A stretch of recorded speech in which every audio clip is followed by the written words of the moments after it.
I'm 67. Yesterday my son kissed my cheek and whispered, "Good news today, you're next." By dinner my card declined, by midnight my keys moved, and this morning a stranger tried to make me sign my life away. "It's just temporary," his wife purred. But my doorbell camera heard everything, and in court the judge froze when he heard my name. Who forged my signature? Why did they need me incompetent by 2:20? And what secret from my past made a powerful man go silent? Press play. I keep my house the way I once kept hospital ledgers, line by line, nothing out of place. Envelopes live in labeled rows inside the sideboard drawer. Utilities, taxes, church, gifts.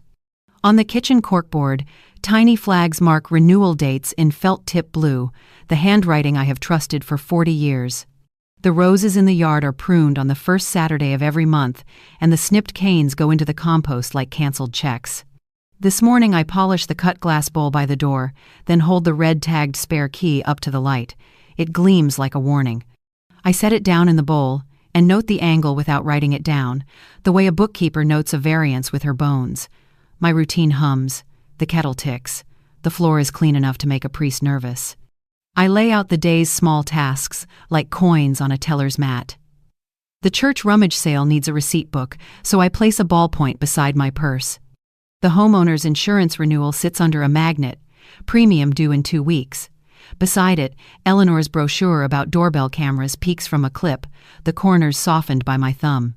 I am not suspicious, I tell myself. I am prepared. On the counter, a white bottle waits, vitamins I poured into a generic container months ago, unlabeled, plain as salt. It looks innocent. It also looks like a mistake I would not have made when I was 30. I decide to label it later. Then I decide I do not need to. Then I scold myself, fetch masking tape, and write vitamins in my neat right-leaning letters. I set the tape aside but do not stick it on. I want to see whether I remember. Before noon, I walk to the parish hall, buy a faded apron with strawberries, and sign the carbon receipt with my usual loops, slanting right as always. The timestamp prints cleanly in black, proof of a day that existed exactly as I say. I fold the receipt and slide it behind my driver's license. The clerk thanks me twice because I helped stack a box of hymnals. I like being useful where nobody checks the bottom line. Outside, a breeze lifts my hair and carries the bakery smell from the corner. I consider buying rolls for Adrian. Then I remember the way Selena looks at bread, as if it were a slur. I go home with the apron and my receipt and a steady breath. Their car arrives like a brass section, all shine and confidence, and a horn too quick to sing.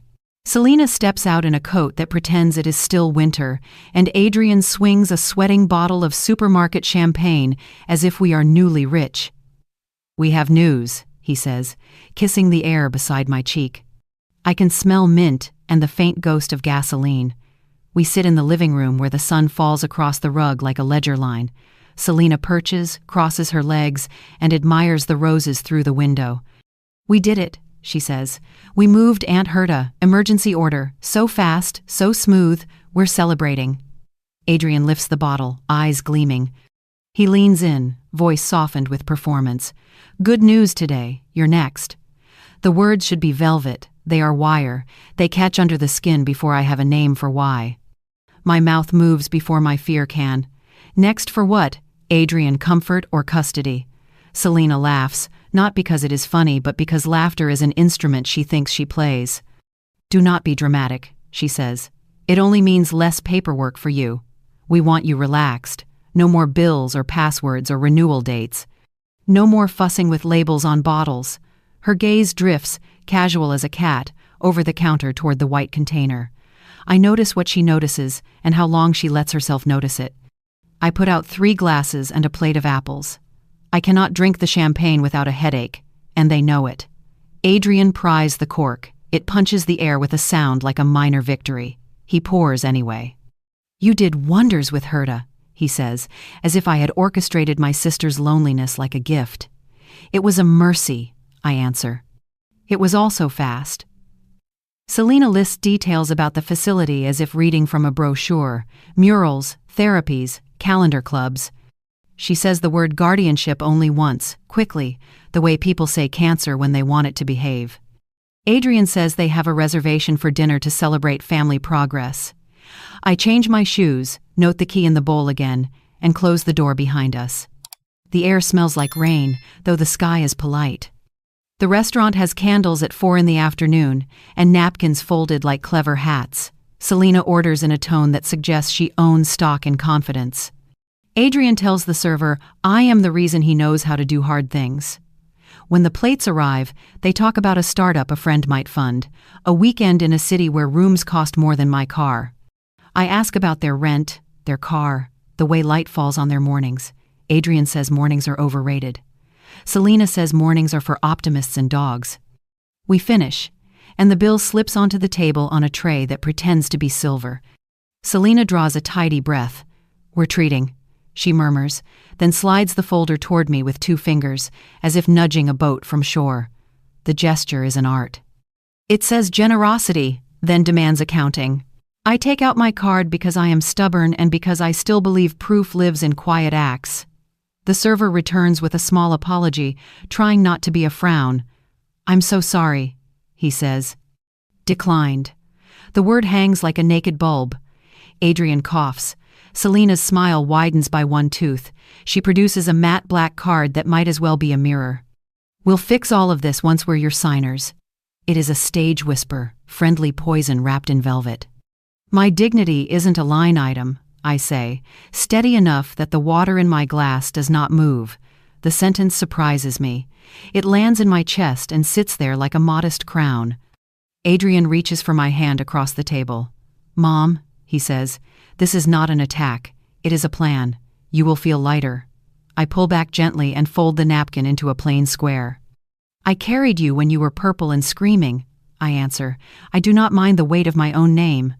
The server thanks Selena. She tips in a way that feels like a performance to a balcony. Outside, the early evening has the color of a bruise that will not ripen. Back home, I hang my coat, set my purse on the entry table, and let silence return to its seat. I look at the bowl. The red tag winks up at me from exactly where I left it. I should feel satisfied. Instead, I feel watched by my own caution. Selena wanders to the kitchen as if the house were a museum, and she a docent who memorized the plaques. So cozy, she says. So very you. Her eyes rest again on the white bottle. It is easy to mix these up. At your age, confusion can feel like confidence. I hold her gaze. And at any age, control can dress as care. Adrian chuckles like a referee diverting a quarrel. Be kind, he tells us both. I fetch the church receipt from my wallet, smooth it on the table, and admire the tidy timestamp. A silly thing to treasure, perhaps, but I know documents save lives long after voices fail to persuade. Selena compliments my writing style with a little tilt of her head. Old school, she says. Clean, romantic. The compliment snags.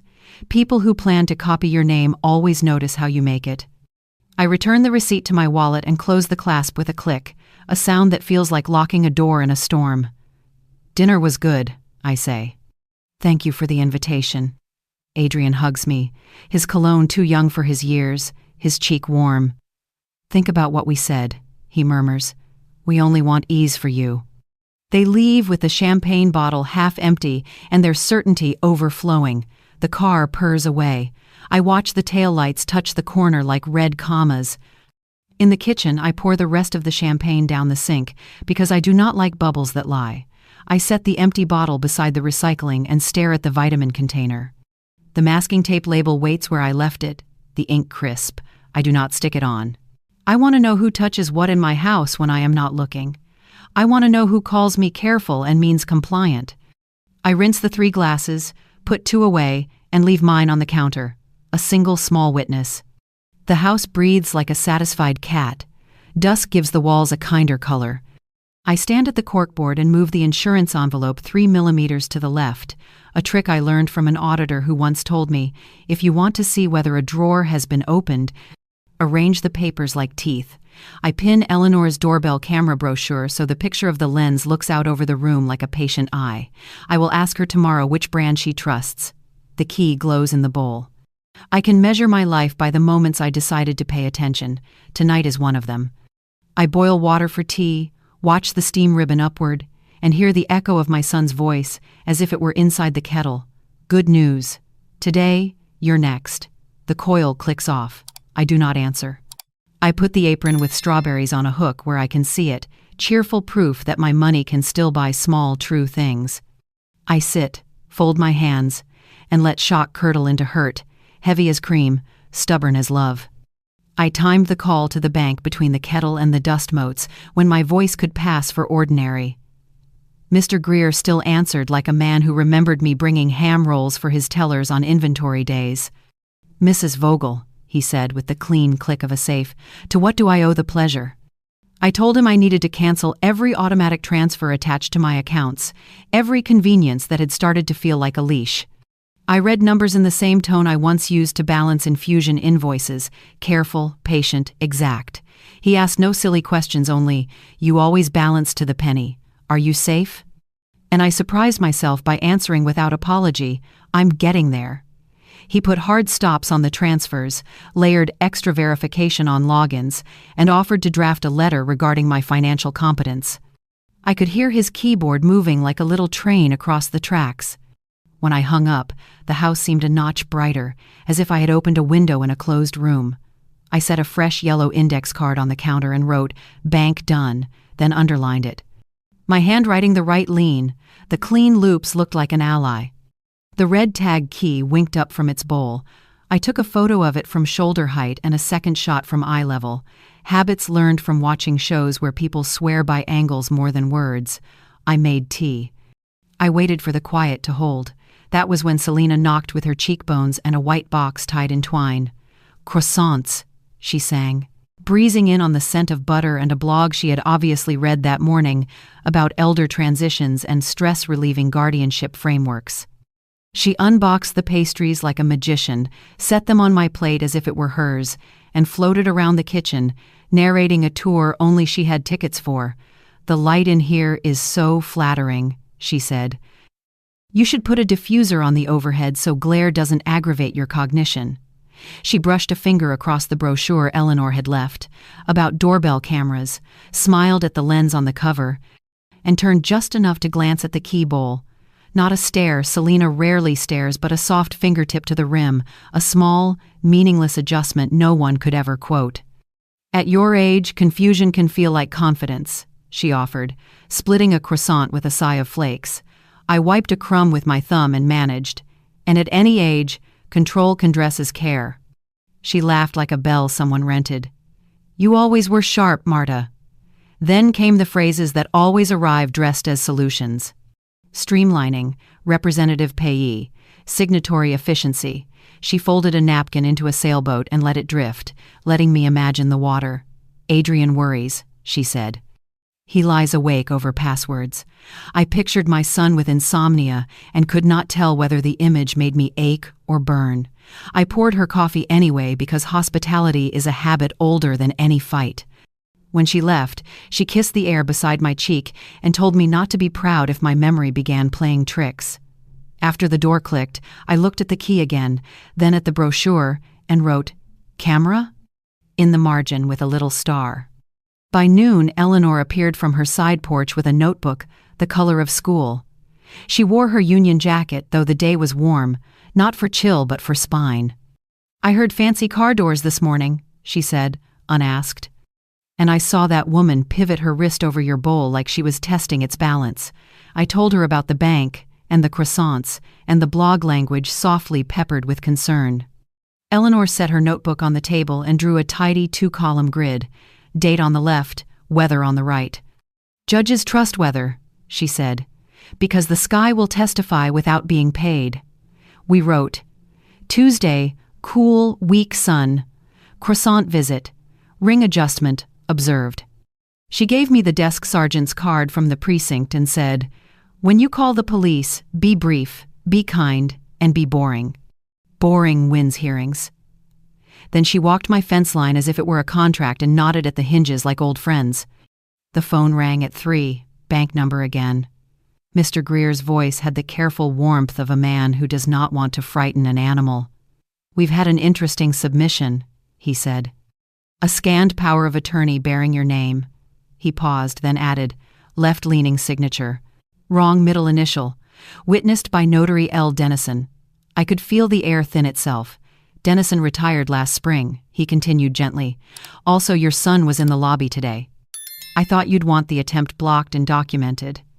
I held the phone tight enough to imprint my palm. Please email me the scan and your notes, I said. And thank you. Of course, he replied. I'll include the timestamp and a letter confirming the rejection. The line went quiet but stayed kind.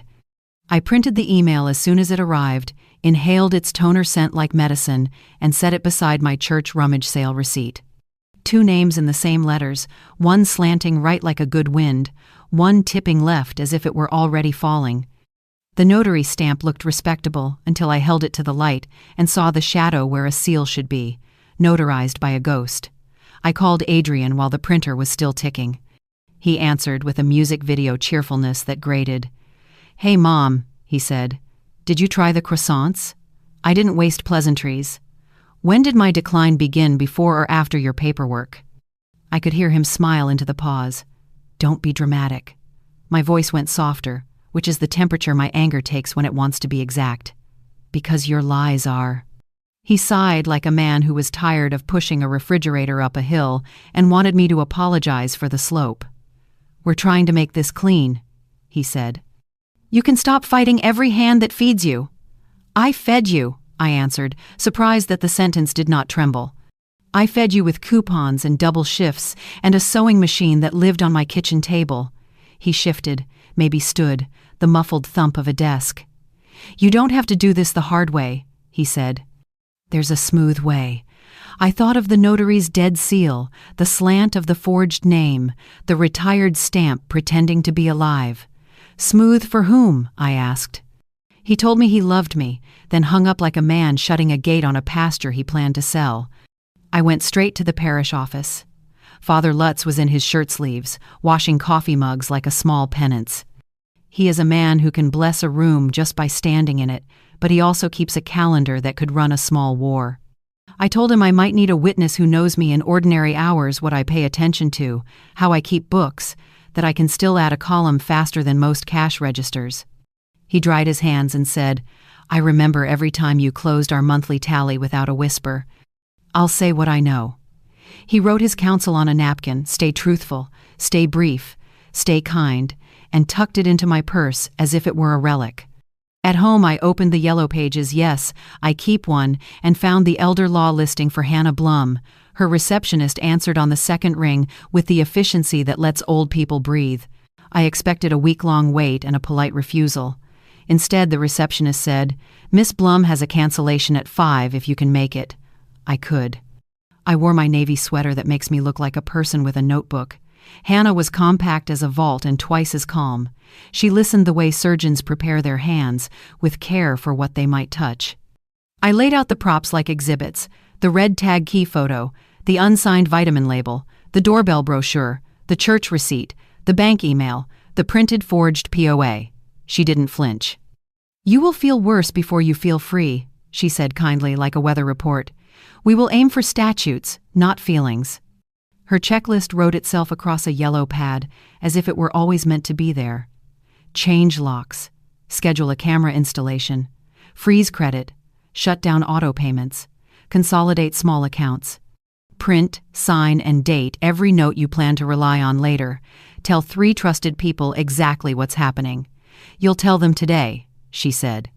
Delay is a tactic, and it won't be yours. She gave me a script for the credit bureaus and a template for a contemporaneous log. She also slid a slim card across the table. If anyone shows up uninvited to help you sign anything, you call me first and then the police, she said. If they bring a stranger with a briefcase, film the shoes they never think of their shoes. I laughed in spite of myself, because laughter is sometimes how courage tests the light. I called Eleanor on the sidewalk before the sky could go dark. She answered on the first buzz.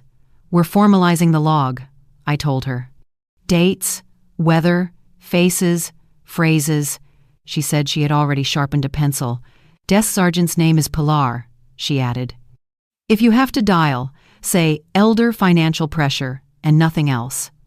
I texted Mr. Greer a thank you and told him an attorney would follow up for certified copies. He texted back a brief line that carried the weight of a plank. Standing by. Then I sat in my car and watched people walk their dogs, all those leashes like lifelines cutting neat lines in the evening. At home, I taped Hannah's checklist to the kitchen cabinet where the recipes used to live. I called a locksmith and booked the morning. I froze my credit with a script so tight it sounded like it was written on coins. I labeled a binder with the word evidence in block letters that made me stand up straighter. I wrote the first entries in my log. Wednesday, warm wind, croissants, blog vocabulary, key bowl touched, 3 p.m., bank call, forged POA, retired notary, lobby sighting. The words looked like a small army in neat formation. I slid the church receipt into a plastic sleeve and locked the sleeves with a clip that bit. Before bed, I passed every object like a sentry. The red tag key sat where I'd photographed it. The unlabeled bottle remained unlabeled. The strip of masking tape with vitamins printed cleanly stayed on the counter like bait or warning. I hadn't decided which. The insurance envelope hung under its magnet, due date steady as a moon phase.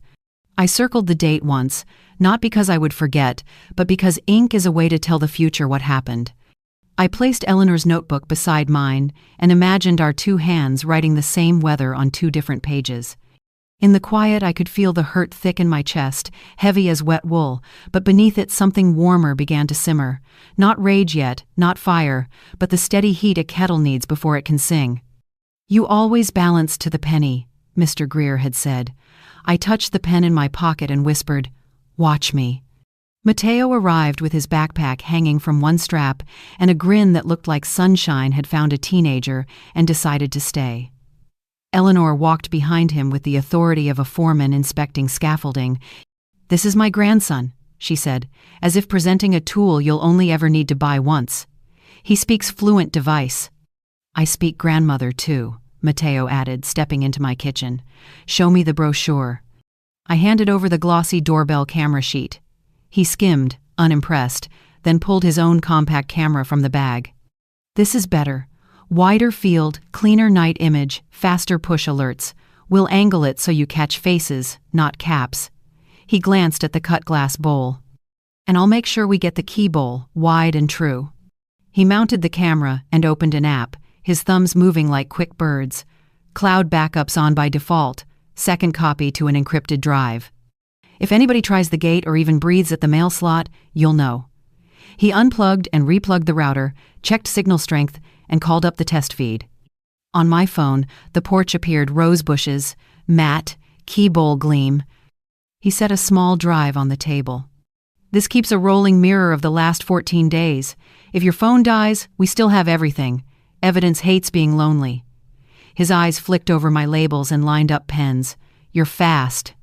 "I kept books 40 years, I told him. "Numbers never scared me." He nodded. "Then you'll like this part. When we export evidence, we package the clips as bundles with cryptographic hashes. Fancy way of saying, if someone edits a frame, the fingerprint changes and we can prove it. It makes judges smile and liars sweat." He showed me how to select a time range, tap export, and save a bundle. We practiced 3 times, my fingers learning the dance, until the phone felt like a ledger with a heartbeat. We made a timeline board on the kitchen table, white paper taped edge to edge. Matteo drew a straight line down the center and wrote "now" in block letters. On the left, I taped the key's baseline photo, the red tag lying shy of the bowl's northern rim. Next, I added the bank printout, date divided by time of the POA attempt, the wrong middle initial glaring like a typo in a prayer book. I wrote "retired notary" beside it. Above those, I taped the church rummage sale receipt with my right-leaning loops and the crisp timestamp. "Porch audio fragments," Matteo said, and we listened together to yesterday's muffled champagne bravado, the sentence caught by the doorbell mic, staticky and real. "Today you're next." We trimmed a 10-second slice and filed it in a folder called Clips Porch Day 1.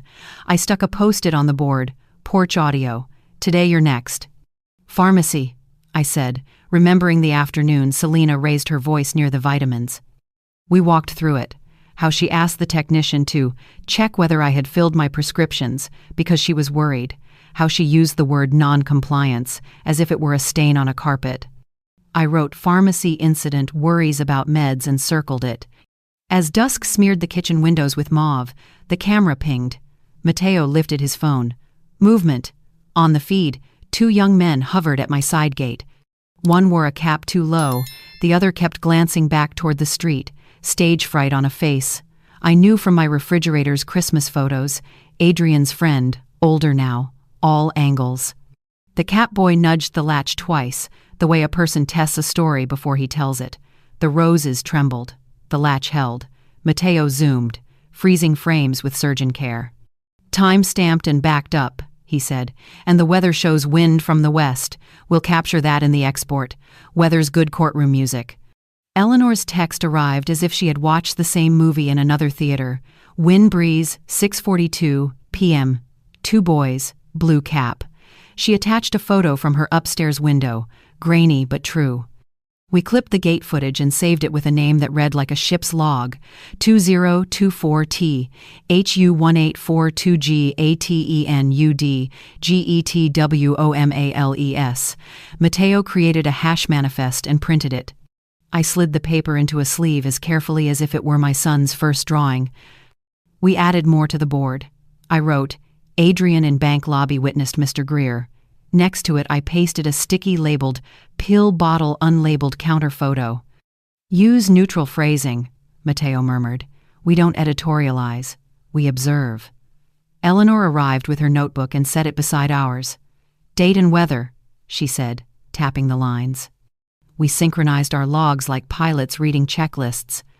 Morning brought a sky the color of a clean plate. I dressed in my navy sweater and drove to the memory care center. The receptionist knew my name now.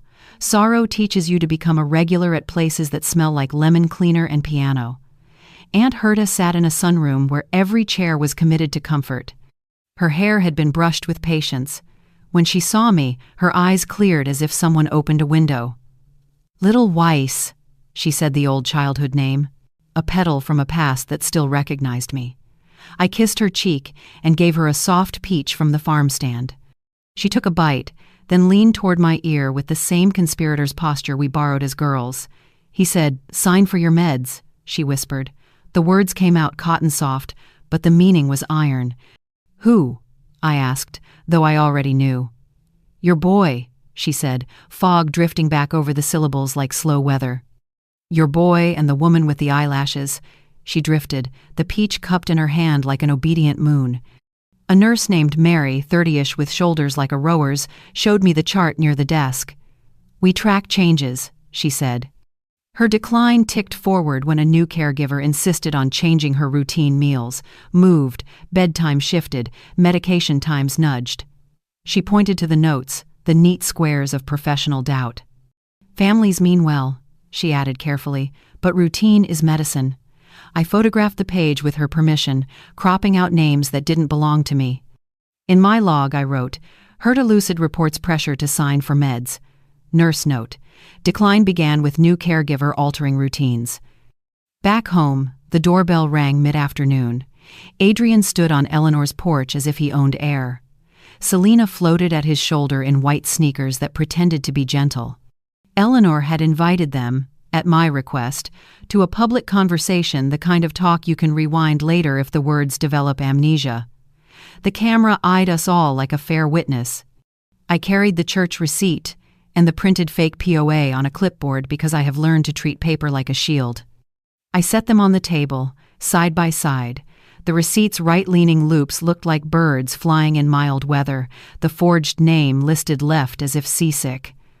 This is my hand, I said. That is your plan. Adrian leaned close enough for me to count a nick near his jawline. Stop making this hard, he said, the whispering menace of someone who believes he is owed ease. We already did, Grandma. Today, you're next. Porch is recording, Eleanor said, dry as salt. Mind your nouns. Selena's smile wavered, then found its angle. Marta, she cooed, nobody's planning anything. We're trying to simplify. You can't keep every plate spinning forever. She touched the corner of the fake POA, a fingertip as casual as a draft. Clerical mix-ups happen. Notary retired last spring, I answered, tapping the seal that wasn't. Clerical ghosts don't witness documents. I watched something old and small move across Adrian's face, shame, maybe, or the itch of a conscience he had stopped laundering.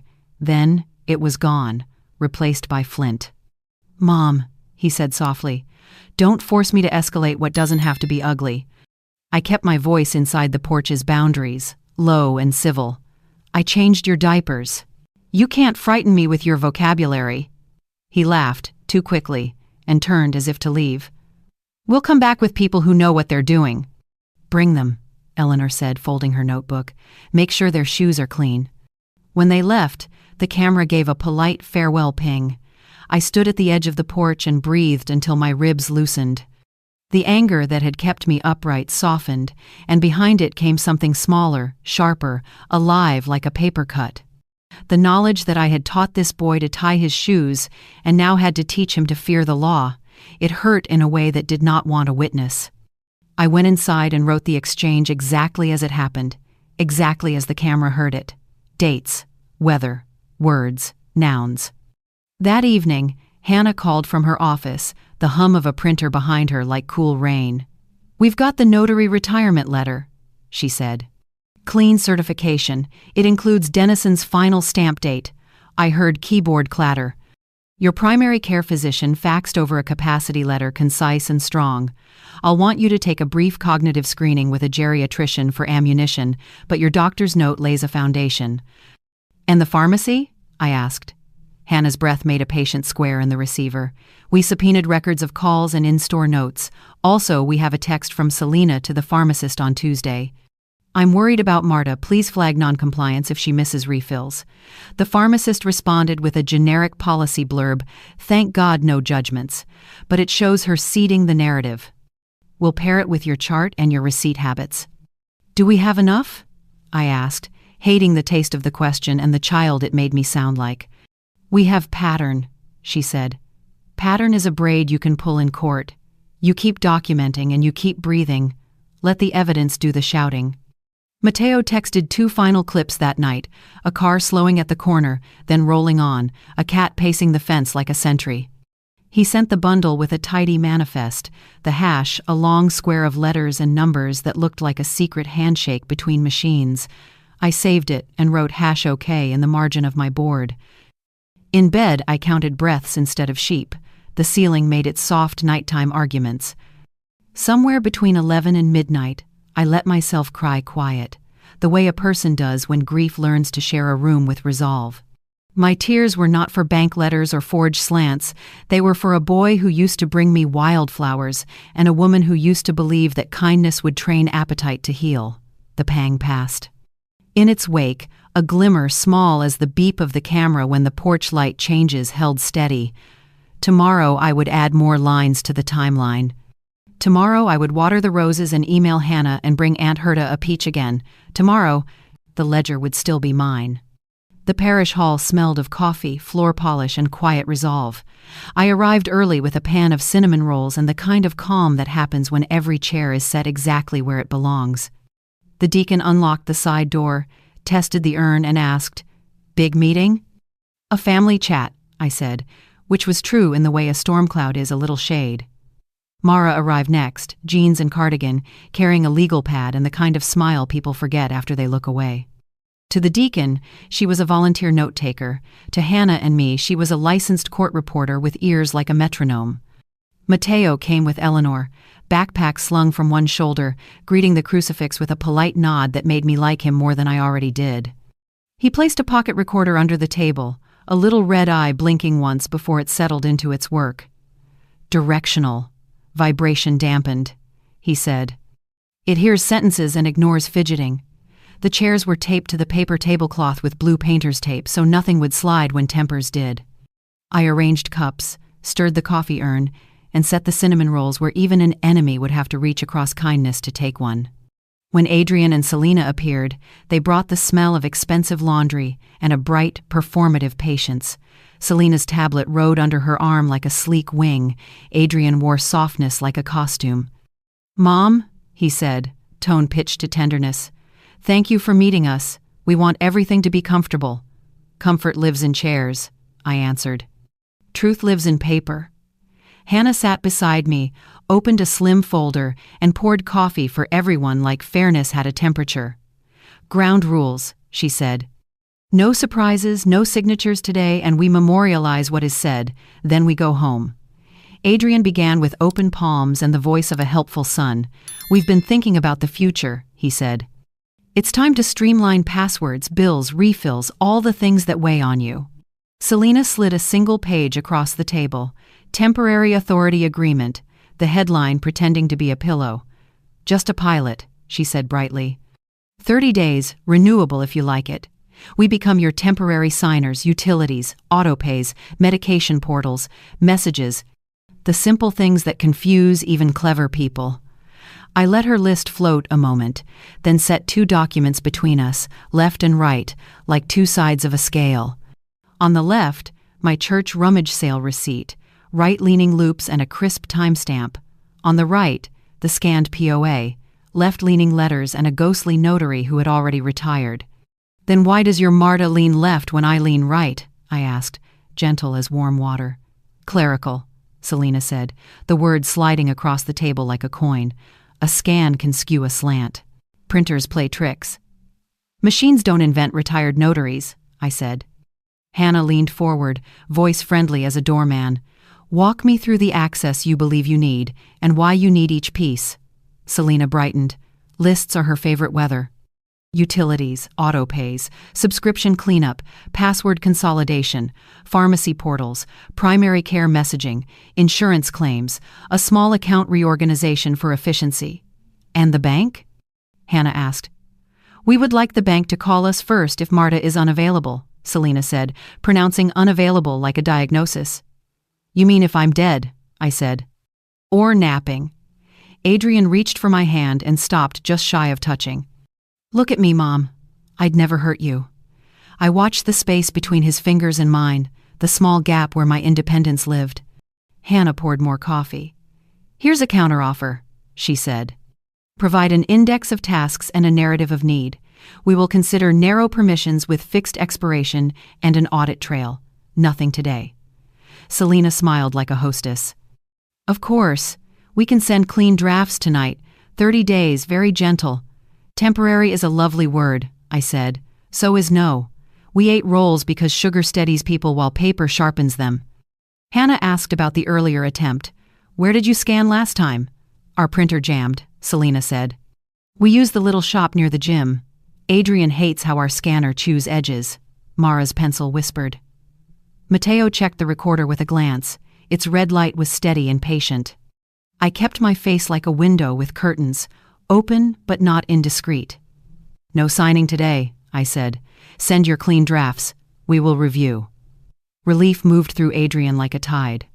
He stood, scraping the chair, thinking he had won something gentle. Selena stacked papers with careful affection, as if ink were dear to her heart.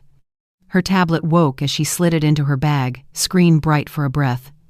In that breath, a case list flashed in clean sans serif. A highlighted line like a lit fuse. Weiss vs. Street. Bernard medical whistleblower. Sailed. Weiss, my maiden name. Street. Bernard, the hospital where I kept the books, where I gave a sealed deposition years ago when numbers needed someone to say them out loud. The screen locked with a polite click, as if secrecy had manners. They thanked Mara for taking notes, shook hands, and walked out with the confidence of people who believe tomorrow is administrative. The door settled back into its frame. The room breathed. Hannah did not ask at first. She watched my face the way a careful person watches a flame near paper. "What did you see?" she said. "A file name with my bones in it," I answered. "Weiss vs. Street Bernard Medical, whistleblower, sealed. And if the judge is the one we think, if it's Judge Mertens," I began. "Even if he recognizes you," Hannah said, steady as a handrail, "we win with evidence, not memory."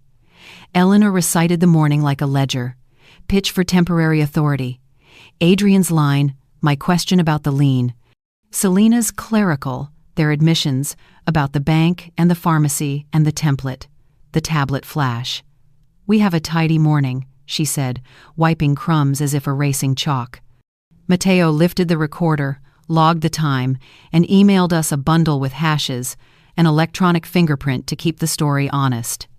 Hannah packed her folder and spoke the weather of the next days. Expect a welfare visit, possibly a social worker with a clipboard and a gentle voice.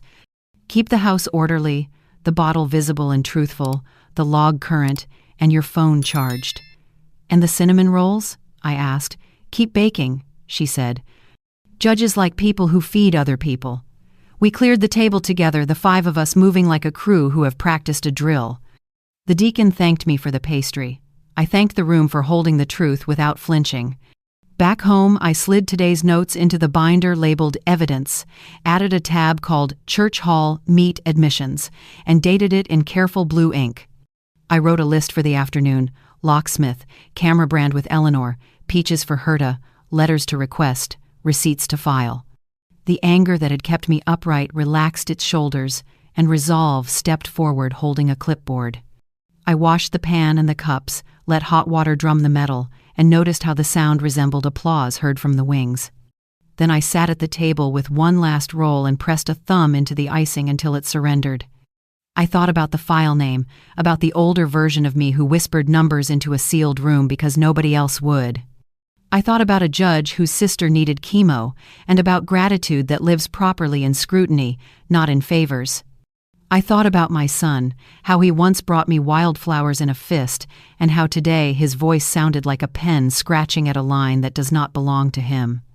I stood and checked the key bowl, confirming the angle with my photo, and felt steadier than the hour before.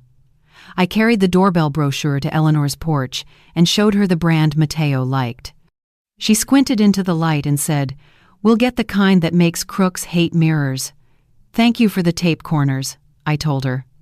They held the table still while the words tried to move it.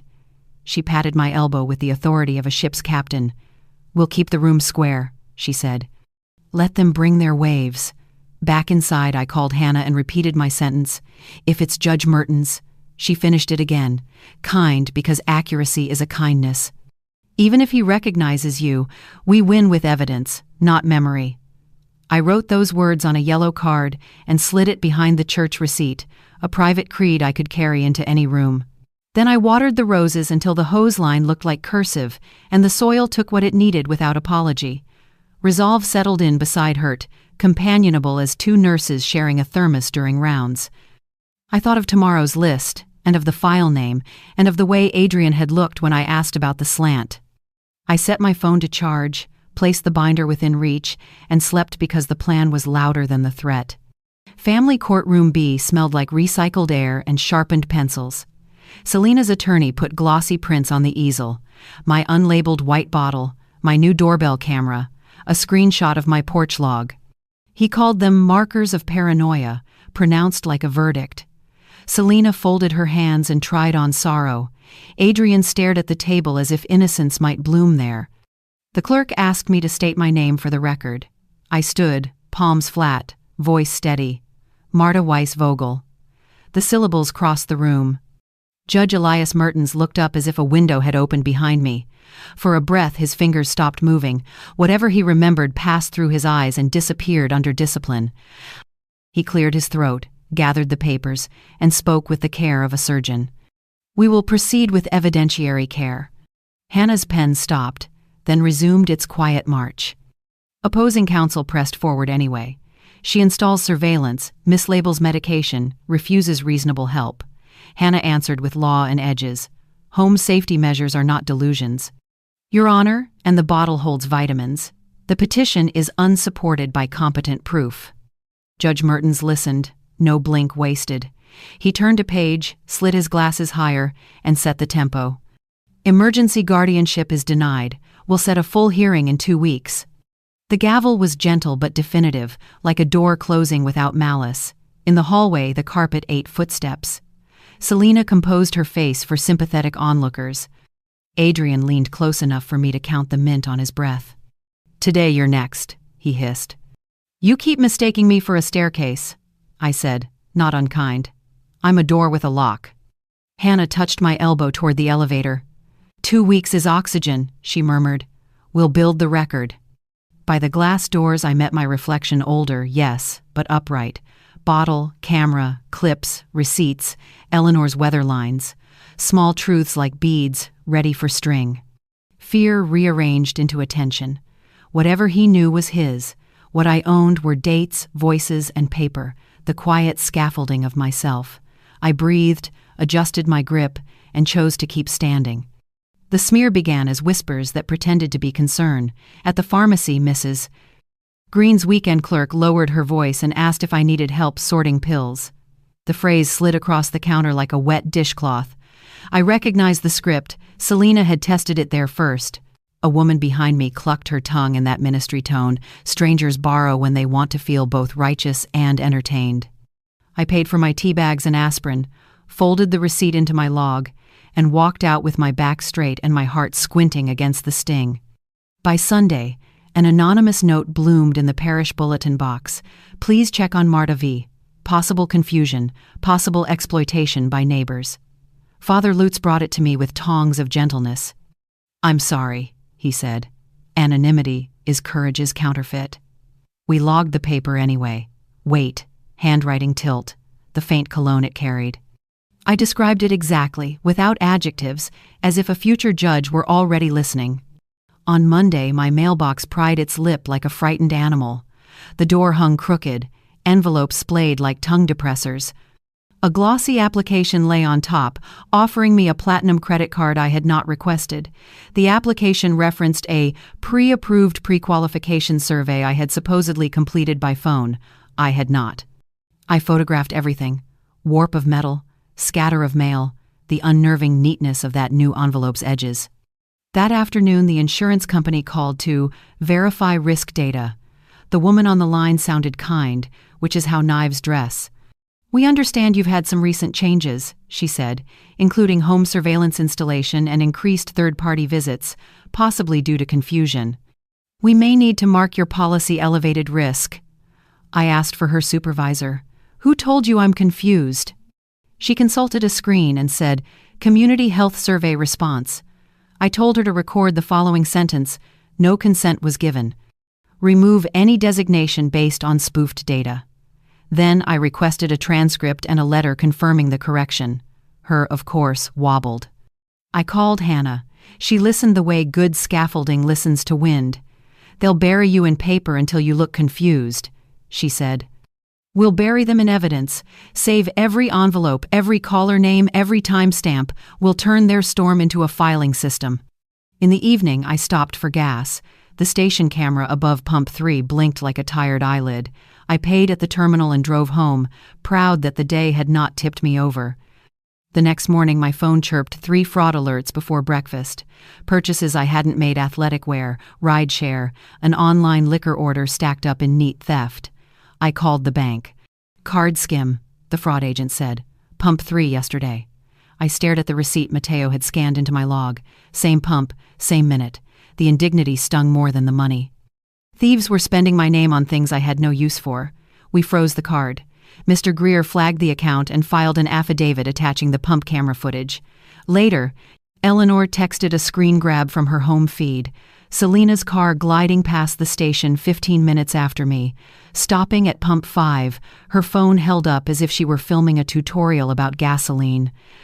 Coincidence tastes like copper. I didn't swallow it. The parish archway gathers voices the way a shell gathers sea. After Mass, incense still clung to the stone like a memory someone meant to keep.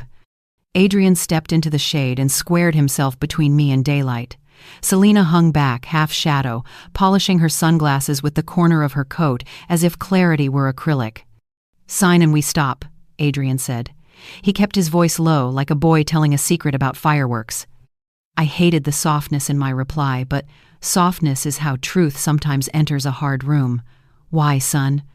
Because it's our turn. Houses don't belong to graves. I'm not dead. He smiled, then shrugged, a little miracle of entitlement. Then stop acting like a ghost haunting your equity. He had memorized the line. I recognized the rhythm of rehearsal. I tucked the words into my pocket like a pebble I intended to throw later. Tell your wife I label my vitamins, I said. Tell her machines don't invent retired notaries. He rolled his eyes, a teenager in a borrowed 35-year-old body, and made a little goodbye salute that used to charm teachers. Selena gave me a look like polished steel and said, "This is exhausting, Marta." "Hydrate," I answered, and walked into the Sunday. Pain is a slow teacher. It teaches boundaries with flashcards. I went home and made the house safer than rumor. I called an electrician and asked for a kill switch on the garage door, a clean, hard cut that turned the motor into a quiet, obedient box. He installed a wall toggle and a keyed cutoff. "If someone codes a remote," he said, "this will make it useless." I had him label the switch in block letters and initial the invoice. Invoices are peace I can hold. Next, I locked my credit with all 3 bureaus. Hannah's script turned my voice into clean yes-no shapes. When the agents asked for secret questions, I chose answers that lived far from family lore. I placed freezes for utilities too, because identity thieves love to heat houses they don't own. Mateo helped me set alerts that chime whenever my name is queried. "Paranoia is what liars call preparation," he said, clicking. I paused the cleaner for a month. She is kind and thorough, but kindness does not beat a planted hazard on a policy form. I left notes for myself instead. Doorknobs wiped, rugs shaken, stove knobs photographed after use. I rolled up the 2 loose runners. Selena once pretended to trip over and put them in the cedar chest. The living room turned more bare and more honest. It looked like a stage ready to tell the truth. The unlabeled bottle I had left as a test I finally labeled, not for Selena, but for me. I wrote vitamins in tidy capitals and the date I opened them, then took a photo and printed it. Beside it, I taped my medication list even shorter than my grocery list and signed the bottom. "This is not decline," I wrote in the margin. "This is the opposite of decline." I installed a locking mailbox with Eleanor. She held the drill like a conductor's baton while I steadied the post, and together we secured a small square of dignity with 4 stubborn screws. I ordered informed delivery so the postal photos would show me what should arrive before it did. When the next unsolicited credit application came, I kept it sealed, circled the date, and mailed a no-permission letter to the issuer with a copy to the State Consumer Bureau. Paper, when stacked patiently, builds walls. The insurance company called back, voice different, paperwork corrected. "We've removed the elevated risk flag," the supervisor said. "We're sending the transcript of the spoofed call and a letter of apology." I asked if the number used to survey me matched any known marketing vendor. She hesitated, then said, "It was a mobile number, no vendor tag." "Attach it," I said. "I'll pass it to counsel." My gentleness stayed, but the sugar melted off. Small losses continued, the way a fever sweats. 2 subscriptions renewed I had canceled. A florist attempted a charge for a bouquet I hadn't sent. My bank texted about a password reset I hadn't requested. Each time, I wrote the facts as plainly as recipes. Date, time, who, weather. The repetition hurt, but the log made me feel taller. I could stand inside it like a structure built for my weight. Late one afternoon, Eleanor rapped twice and slid a folded paper across my table. It was a screen capture from the neighborhood app, a post about an elderly woman on our street who yells at her family and films visitors. My porch camera saw me, that hour, watering roses, not yelling, and it saw Adrian's car rolling by twice, then stopping for 41 seconds at the curb. "They want to create a chorus," Eleanor said. "We'll answer with sheet music." We exported the clip, attached the hash manifest, and printed stills of me with a hose and a hat. There is dignity in watering. There is also proof.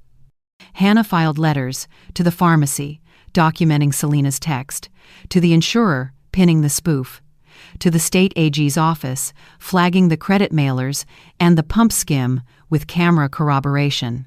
"We don't accuse," she said. "We arrange facts in rows until even a tired eye sees the same picture." At night I walked the rooms and felt them learning me again.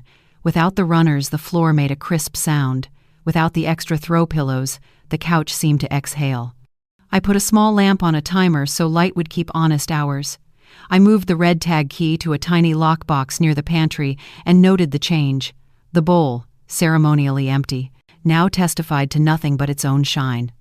When grief tugged at my sleeve, I visited Aunt Herta. We ate peaches in the sunroom. She drifted, then focused, then drifted again. I told her boring things: how I labeled the bottle, how I locked the mailbox, how the electrician wore shoe covers and respected the baseboards. "Good," she said, eyes bright for a moment. "Little Weiss knows how to keep a ledger." I kissed her hair and wrote the weather in my notebook.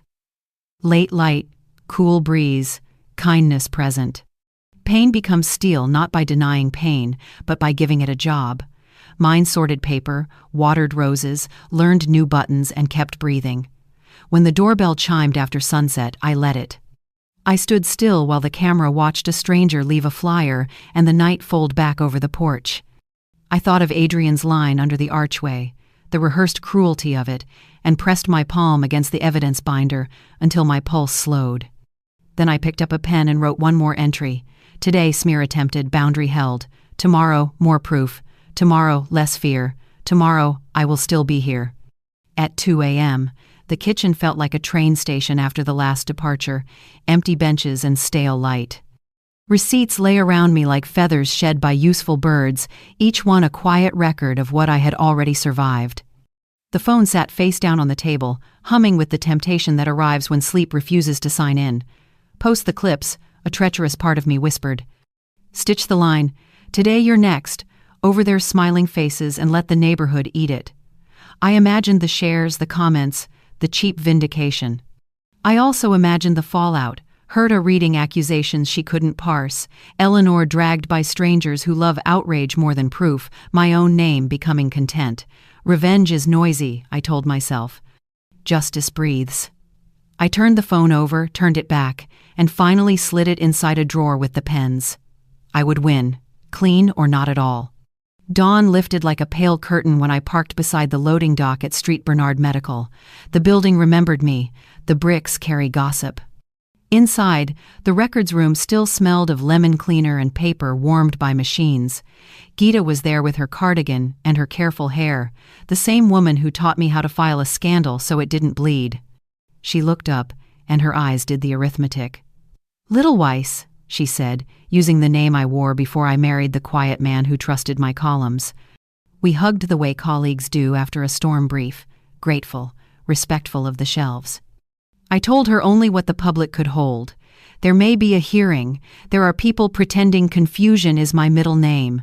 I want copies of what the hospital released after the settlement changed its spine. She listened and reached for a key. She opened a metal cabinet and slid out a slim binder labeled Policy Amendments Compliance Year. "You changed things," she said, not as flattery but as inventory. "Judges remember who saves their families even when they shouldn't." I steadied my breath. "Let him remember the truth, not me." Gita nodded, then stacked materials I was allowed to have. The public memo announcing new billing controls, a redacted timeline of audit triggers, a bland letter from hospital counsel thanking an anonymous whistleblower for moral clarity and accurate ledgers. "No sealed names," she said. "Only what a stranger could request." That was what I wanted. Not a back door, just the front door held open by daylight. She printed each page with a footer showing the website where it already lived. "So, nobody can say you fished in private," she added, and slipped the bundle into a folder the color of tidy grass. I signed the visitor log and wrote the weather. Thin sun, honest wind. I drove straight to Hannah's office with the folder riding shotgun like a polite witness. She read the footers, smiled at the URLs, and nodded at the counsel letter as if it were a brick laid in the correct wall. "This is exactly the line," she said. "No back channel, no winks, no calls to chambers. If the judge remembers anything, let it be the public record and your restraint. We drafted requests with the precision of a pharmacist. Formal subpoenas for the print shop's service log and CCTV. Preservation notices to the pharmacy for call records and any notes tied to Selena's number. A certified copy of the notary retirement certificate. A subpoena duces tecum for the gas station's pump camera footage. We'll also request tower data to bin Adrian's phone at the steakhouse timestamp," Hannah said. "Sell pings against the 2 to 13 receipt, then stack Eleanor's weather beside it."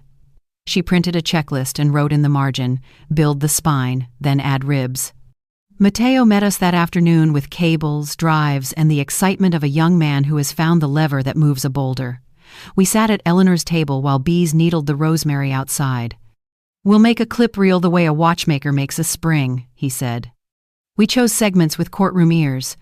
Porch audio of "Today You're Next," the evening gate rattle with the blue cap, the SUV loops circling like a nervous thought, the Pump 3 timestamp from the gas station, the church hall admissions where temporary sounded like a velvet net. Mateo trimmed each piece to exactly what a judge needs and nothing a crowd might chew. He generated hashes, printed manifests, and taught me how to say SHA 256 without sounding like a weather report. Eleanor practiced laying her date and weather log alongside each clip, her pencil tapping the rhythmic patience of a lighthouse. "Cloud copies here and here," Mateo said, pointing. "Offline copies in the fireproof box. Bundle redundancies so truth doesn't have to sprint." I signed the inventory like a quartermaster. It felt like turning breath into bricks. The pharmacist called at closing time, voice hushed like a library. "Miss Vogel, we received counsel's preservation notice," he said. "We'll export call logs and the in-store note regarding your daughter-in-law's concerns." He sounded tired. "I'm sorry we let any rumor breathe at our counter." "Please don't be sorry," I said. "Be precise." He promised a declaration stating my current medications and refill history, which reads like a quiet poem: vitamins, tea, aspirin, no controlled substances, no missed renewals. After I hung up, the urge to use it like a banner rose in my chest again, that midnight hunger to post the truth and let the mob do math. I opened the drawer, touched the sleeping phone, and shut it again. Our line held. No back channel, no spectacle.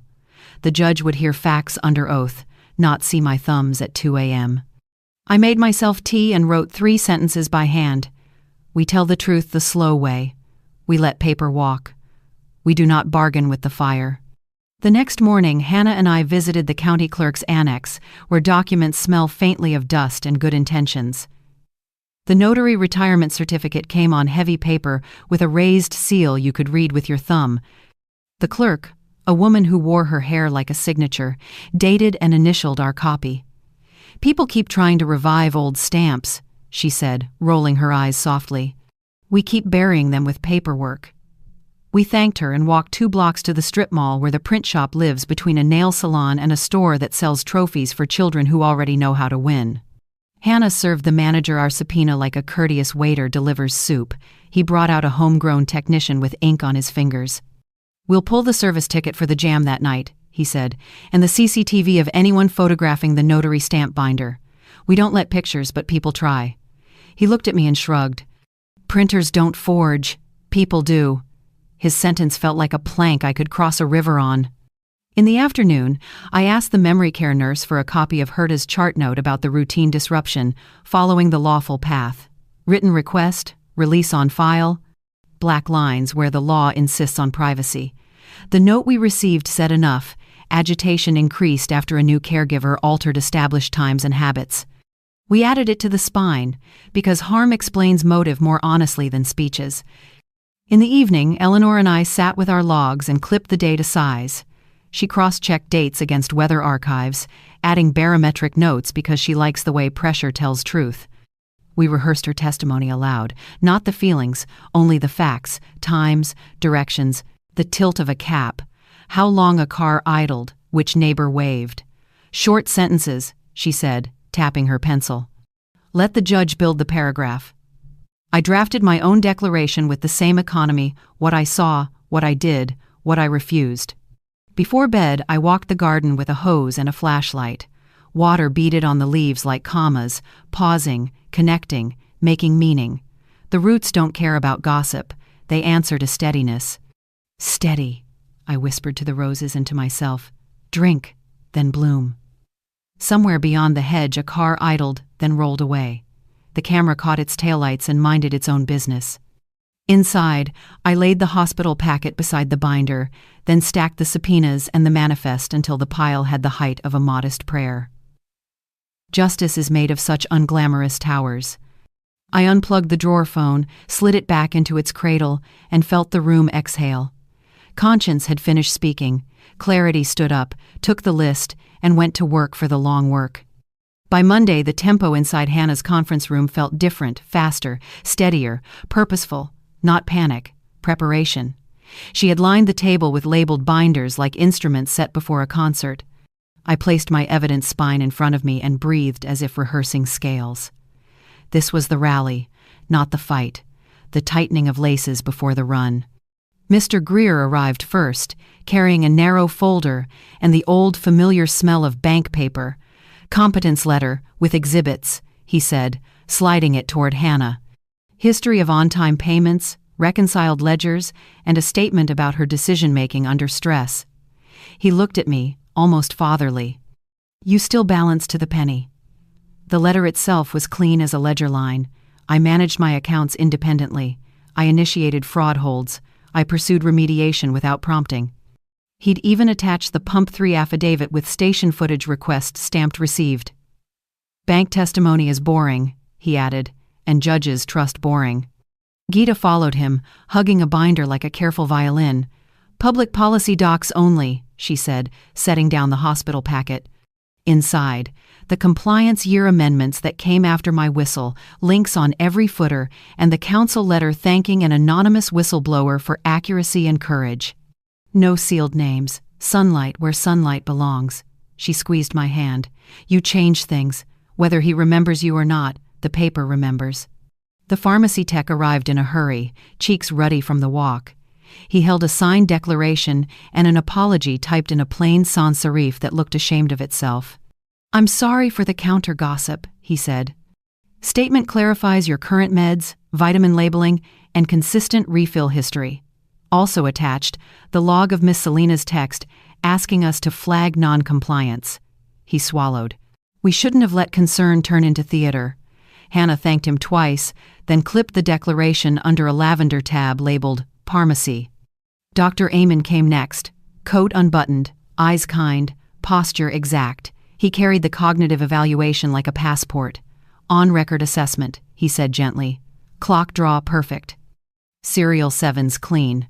Trails A and B well within norms. Insight and judgment intact." He had handwritten a line that made something inside me stand straighter. "Patient demonstrates superior attention to detail, consistent with lifelong bookkeeping." "I'll testify without ornament," he added. "Short sentences, clear verbs." I nodded. I like a doctor who writes like an auditor. Mateo set down 2 drives and a printed hash manifest. "Video exports verified," he said, tapping the page. "Bundle A, porch audio. Today you're next. Bundle B, gate rattle with blue cap. Bundle C, SUV loops. Bundle D, Pump 3 timeline. Bundle E, church hall admissions." Shaw checks listed, duplicates stored offline. He held up a laminated card he'd made for me, chain of custody clip handling rules. "If anyone asks, you describe where each file slept and who touched it. We keep evidence like bread, fresh, covered, tagged." Eleanor arrived in her union jacket with a spiral notebook, fat as a small cake. "Dates and weather," she said, laying it open. "Columns neat, handwriting fierce. Each visit, each car pass, each dusk breeze documented in ink that didn't tremble. She'd even added barometric pressure from the public archive. The sky stamps every hour," she said. "Judges love a witness who agrees with clouds." Mateo grinned. "Ma'am, your log is a lighthouse." Eleanor patted his shoulder. "And you've given it electricity." We rehearsed the order of proof like a small choir. Greer's competence letter would anchor the ground. Gita's public policies would show why a judge might choose evidentiary care. The pharmacy declaration would cauterize the smear. Dr. Amin would dismantle the incompetence fantasy in 4 calm paragraphs. Mateo would authenticate the clips. Eleanor would thread her dates and wind through the footage until time itself told the truth. Hannah's whiteboard read, "Pattern intent, timeline capacity, safety." Underline. Underline again. At the courthouse, the hallway air tasted like copier heat and somebody's nervous cologne. Selena intercepted us with a manila envelope the color of weak tea. "A kindness," she whispered, flashing a smile meant for a magazine.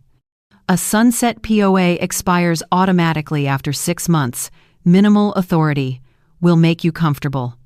She patted the envelope as if it were a shawl. "Comfort is a blanket. Guardianship is a vault," I said, keeping my voice soft as felt. "No." She blinked, then let the smile curdle. "You're performing for your neighbors," she murmured. "I'm protecting my life," I replied. Adrian stood 3 paces back, hands in his pockets, pretending to study a poster about mediation. I felt the old ache and let it pass like weather. Downstairs, the print shop manager met us at the counter with the subpoenaed box. He waved over a technician whose fingers were permanently ink-blued. The young man peered at me, then at the copies on the table. "I know them," he said, tapping a service ticket with a smudge that looked like sincerity. On the line labeled Special Requests, he had scribbled, "Client requests left-leaning signature for legibility." He pointed to the ticket number and date. "They jammed our machine twice trying to scan a clean angle," said the slant red better. He looked up, almost apologetic. "We don't ask why, we write what we're told." Hannah asked for the CCTV. He wheeled in a monitor and cued the clip. There was Selena in profile, phone in hand, tilting it toward the notary stamp binder behind the glass like a tourist trying to capture a reliquary. The counter clerk in the video lifted a hand, no photos, and slid the binder out of reach. The camera, mounted high, captured everything: her angle, the attempt, the refusal. The technician scratched his neck. "We get people every month trying to borrow authority," he said, then delivered the line that felt like a key turned. "Printers don't forge, people do." He burned the footage to a disk, signed the chain of custody form, and stapled the service ticket on top like a flag. Back at Hannah's office, we spread maps like picnic blankets. "Alibi snap," she said briskly. We pinned the 2:13 p.m. restaurant receipt to a city map and traced a line to my address, then to Aunt Herta's facility, then to the pharmacy. "They swore he was handling meds at 2:20, Hannah said. "That's 8 minutes, 12 miles, 3 lights, and a construction zone." Mateo overlaid the cell tower pings from the carrier's certified records. "Adrian's phone was still hugging the steakhouse sector at 2:18, he said. "Best case, he was at the curb arguing about dessert." Eleanor slid her log underneath like a foundation. Overcast, light drizzle, wind shifting from south to west. Traffic slowed. She had written it because she always writes it. "The drizzle is in the highway camera," Mateo noted. "Raindrops on the lens at 2:16. Weather agrees with Eleanor." We looked at the web of pins and times and felt the story lock into a shape that wouldn't rattle. Filings flew like homing birds. Hannah e-filed the print shop's ticket and CCTV certificate, lodged the pharmacy declaration, uploaded Greer's letter and the Pump 3 affidavit, attached Dr. 2B. Amin's report, indexed Mateo's hashes, scanned Eleanor's log with a notarized attestation. She stapled Gita's public policy packet with the hospital URLs glinting like clean water. "If opposing counsel sneezes, it'll be into a stack of proofs," she said. "And if they blink, they'll miss their own timeline collapsing." Selena tried one more hallway pass, this time alone, envelope thinner, voice silkier. "You think you've won something by being difficult," she breathed. "What you've won is loneliness." I thought of Herta eating peaches in a sunroom. I thought of Eleanor's pencil, Mateo's bracelets of code, Greer's moss-green tie, Gita's careful hands, Dr. Amin's exact clock. "What I've won," I said, "is a scoreboard." She tilted her head, pity painted on. "You'll call us when the stairs get mean." "I installed a rail," I answered. She tucked the envelope into her bag like a dagger she planned to keep polishing. That evening our team met in my kitchen. The roses leaned against the window screen, listening. Greer toasted with iced tea because dignity doesn't need bubbles. Gita left a sticky note with a reminder to print 2 extra copies for the judge's bench. The pharmacy tech texted to say his manager would cover his shift so he could be present if needed. Dr. Amin rehearsed his answers with Hannah.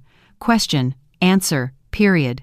Mateo taught Eleanor how to hold the courtroom clicker without looking like she wanted to fight it. "Think of it as turning a page," he said. Eleanor practiced. "Click, breathe, speak the time, speak the cloud." We packed the bags like medics, tabs visible, binders square, clips in protective sleeves, manifests on top. I wrote our checklist on a yellow card and slid it beside the church receipt. Greer. Gita, pharmacy, Amin, Mateo, Eleanor, print shop, pumps, pings, weather. I tucked the card behind my license like a small army hiding in a wallet. When everyone left, the house felt taller. Confidence didn't arrive as a fanfare, it arrived as alignment, like vertebrae rediscovering one another. I stood at the sink and watched a moth try the screen twice, give up, and go looking for a truer light. In the yard, a breeze set the wind chime going, a tempered sound, not showy, not loud. I thought of the technician's blunt wisdom, of Selena's velvet threats, of Adrian's hands hiding in his pockets when the facts began to speak. I thought of the judge's stillness when he heard my maiden name, and of the way Hannah's pen never once stuttered. Tomorrow we would print our copies and iron our clothes. Tomorrow I would clip a brown rosehead to make room for Bloom. Tonight I wrote 3 words on an index card and stuck it to the corkboard between the insurance envelope and the doorbell brochure. Pattern, proof, patience. Then I turned off the kitchen light, and for the first time in weeks the dark felt like a promise instead of a dare. The courtroom felt cooler than hallways ever do, as if the walls preferred records to people. We arranged ourselves in the familiar formation. Hannah, to my right, binders squared. Greer behind us like a steady metronome. Gita with her public packet. The pharmacy tech smoothing a tie he didn't usually wear. Dr. Amin with his gentle eyes and exact posture. Mateo guarding the drives. Eleanor holding her spiral notebook like a lighthouse. Across the aisle, Adrian sat in a suit that made him look like a boy playing banker. Selena wore courtroom black, and the hush of someone who trusts mirrors more than facts. Judge Mertens entered, quieting the room with the unshowy authority of a man who knows paper will speak if given space. Opposing counsel led with a homily. They love her, he said, patting the petition like bread dough. They feared decline. He called Adrian first. My son swore, glanced at me in a way that asked for mercy and permission in the same heartbeat, and faced counsel. We love her, he said. We feared decline. He described doorbell cameras as paranoia, vitamins as confusion, ledgers as obsessive clinging. The words tried to build a story my face would not enter. Hannah rose slowly, as if adjusting the room to its true size. Mr. Vogel, she said, let's orient ourselves to time. She lifted Exhibit E, the 2:13 p.m. restaurant receipt. You dined here on Thursday? He nodded. Hannah spread a map. The facility where you claim you handled your aunt's medications at 2:20 is across town. At best speed, that's 12 miles, multiple lights, and a construction lane. Mateo tapped a screen. The judge's monitor blinked alive with cell tower pings, confirming Adrian's phone still embraced the steakhouse sector at 2:18. Hannah's voice stayed tender, almost maternal. Can you explain how you were in 2 places at once? Adrian looked at the map as if it were a betrayal, then at the clock as if it owed him an apology. I must have misremembered, he said. Or the timestamp. The timestamp is the restaurant's, Hannah replied. And the weather? Eleanor, permitted a single sentence, answered from the witness seat. Light drizzle at 2:16. Highway cam shows drops. The judge nodded. Time, distance, and rain had shut the door without raising their voices. Selena took the stand with poise that belonged in brochures. Her lawyer guided her through concern and sacrifice. Hannah began her cross with a kindness that landed like precision. Where did you print and scan the first version of your power of attorney packet? Our home printer jammed, Selena said smoothly. We used a neighborhood shop. The print shop technician, ink still faint under his nails, testified next, chain of custody form clipped to his courage. He identified the service ticket bearing the handwritten note, client requests left-leaning signature for legibility. On the monitor, the CCTV rolled. Selena lifting her phone toward a notary stamp template behind glass, the clerk's hand rising to block the shot, her angle, her attempt, her refusal. The technician delivered his line without theater. Printers don't forge, he said. People do. Hannah let the sentence breathe, then set up the split screen. On the left, projected the church rummage sale receipt, my right-leaning baseline, with its tidy timestamp. On the right, the scanned POA, a left-leaning tremor that seemed to answer to another hand entirely. Even the bailiff tilted his head, as if aligning his body with the truth made it easier to see. "Miss Brooks," Hannah asked, using Selena's surname with exact politeness, "explain the variance in slant. Different pens, different surfaces." Selena shrugged. "Clerical. And the notary?" "A misunderstanding." Hannah lifted the retirement certificate with its raised seal and recent date. Paper's calm settled over the room like snowfall. The audio came next, trimmed to 10 seconds, authenticated by Mateo, hash manifest displayed like a passport. The church table murmur filled the speakers, my voice steady, Adrian's whisper sharp enough to cut fabric. "Today, you're next." The room froze around the syllables. Judge Mertens's face did not move, but his voice acquired a cooler temperature. "That sounds less like care than plan," he observed, and the observation cleaned the air. Hannah called Dr. Amin, who spoke in short sentences as promised. "Cognition intact, capacity intact, insight intact, no evidence of decline." The pharmacy tech followed with his declaration and apology. Greer anchored the timeline with competence and boredom.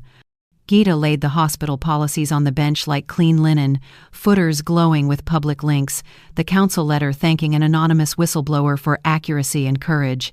Not a name spoken, not a rule bent. The spine held, the ribs fit. My turn. I swore and took the seat. Hannah asked 2 questions and then let me tell it straight. "I kept books 40 years, I said to the bench, words reaching for the simplest verbs. "I know an error from a pattern. This was isolate, smear, forge, seize. My sister is small and tired. I'm not yet small, not yet tired." There was no trembling in the sentence. The trembling had been spent elsewhere, in kitchens and nights. Opposing counsel tried to find edges, but questions wilted against the dates, against the rain, against the way the notary's stamp had retired on paper that still shone. He pivoted to loneliness. "Do you fear being alone?" "I fear being owned," I said, and let it stand. Closing arguments felt brief because the room already knew its mind. Hannah's was a ladder: evidence, intent, timeline, capacity, safety. Opposing counsel's was a net with holes. Love repeated as if repetition could rewire distance. The judge retired for a time that was shorter than my dread and longer than my breath. When he returned, he carried the verdict like a level carried to a wall. "After review of testimony, exhibits, and argument," he began, "the court finds the respondent in full possession of her mental faculties. The petition for guardianship is denied with prejudice." He paused, eyes still and fair. "The court further refers the matter of the forged instrument and related conduct to the district attorney and attorney general for investigation into possible forgery and attempted elder exploitation." He lowered his gaze to me only, for a heartbeat, only with the uncorrupted acknowledgement that one human sometimes owes another a silent thank you for earlier, unrelated courage. Then he continued, voice all bench again. "A protective order shall issue. Costs to the petitioners." The gavel's kiss on wood sounded like a door closing gently on a cold draft. Outside, the hallway filled with copies and murmurs. Adrian stood with his hands in his pockets, looking at a spot on the carpet the way a boy looks at a scuffed knee. Selena spoke to their lawyer in tight little circles of words. Our team exhaled in different keys: Greer's quiet satisfaction, Gita's relieved smile, the pharmacy tech's visible release, "Doctor." Amin's courteous nod, Mateo's small fist where only I could see it, Eleanor's hand to my shoulder. Hannah said, "Well done, the way surgeons say it to nurses after everyone has washed their hands and the room is clean again." On the steps, I felt the sun, a precise light that made the stone honest. Judge Mertens passed at a distance, flanked by clerks. He did not break stride, and neither did I. Recognition, if it lived in either of us, behaved like a well-trained dog, present, polite, never jumping. The day did not belong to memory, it belonged to paper, and people who kept their nouns in order. By evening, the house had its old temperature. I set the binders on the sideboard, watered the roses, and let the hose write cursive on the dirt. Eleanor came to the porch with 2 cups of tea, and a face that knew exactly where we had been. "What now, Marta?" she asked. I smiled, feeling my mouth remember softness. I pay my insurance and bake for court reporters. And Adrian? She asked, no malice, only a question shaped like a door someone might not open. I love the boy he was, I said. The man he is can meet the law he picked. We sat without talking, companions to a plain sunset that did not need adjectives. Down the block, a delivery truck sighed. Somewhere a dog practiced being certain. I took the shears from the hook and walked to the bush that had flowered bravely through neglect and storms. I found a brown rosehead, crisp as paper, and clipped it so the rest could bloom. Petals fell onto the soil like spent words, and I let them lie. Quiet gathered with the good dark. Grace, which I had not invited, arrived anyway and set itself at the table. I did not chase it. I let it sit. Tomorrow would be errands and copies and receipts. Tomorrow would be ordinary. Tonight, dignity folded itself over me like a clean quilt. I rested under it, unowned. Thank you for watching until the end. If this story touched your heart even a little, that's our greatest joy. If you'd like, please share your thoughts in the comments. We'll keep bringing you stories that stay with you, so please consider subscribing to the channel. See you in the next video.